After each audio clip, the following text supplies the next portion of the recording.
Pre મોન્સૂનને લઈને આજ બધા જે જાહેર જીવનમાં ખૂબ જ અગત્યના મુદ્દાઓ હોય એ બાબતે ઊંડાણપૂર્વક ચર્ચા કરવામાં આવી રહી છે અને તમામ ધારાસભ્યશ્રીઓએ પણ એમના વિસ્તારની જે કંઈ પણ પ્રશ્નો હોય એ બાબતે રજૂઆત કરી છે. જિલ્લા સંકલનની બેઠક મળી હતી. આમાં મુખ્યત્વે જે આપણા વીજળીના તમામ સબસ્ટેશનો છે, ગત વર્ષે જે પૂરની પરિસ્થિતિ હતી એમાં ઘણા સબમર્જ થયેલા વીજળી જેટલા ઉપકરણો હતા, એને કારણે ઘણા બધા વિસ્તારમાં વીજળીના સપ્લાયને ખૂબ જ ઊંડી અસર થવા પામી હતી.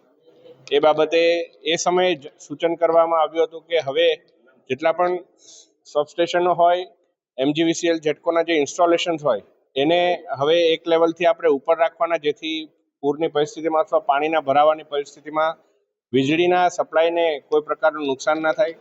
એ બાબતે આજે ફરી એનું રિવ્યૂ કરવામાં આવ્યું છે અને ફરી એકવાર એમને સૂચન કરવામાં આવ્યું છે. જે નવા સબસ્ટેશન હવે બને છે એ તો હવે પહેલા માળે જ બની રહ્યા છે, પરંતુ જૂના પણ એને હાઇટ ઊંચી કરવામાં આવે એ બાબતે આજે સૂચન કરવામાં આવ્યું છે. સાથે સાથે રેલવેના જે તમામ જિલ્લા સ્તરના જે બધા અંડરબ્રિજ છે, અંડરબ્રિજની અંદર પાણીનો ભરાવો એટલે થતો હોય કારણ કે રોડ લેવલથી નીચે હોય,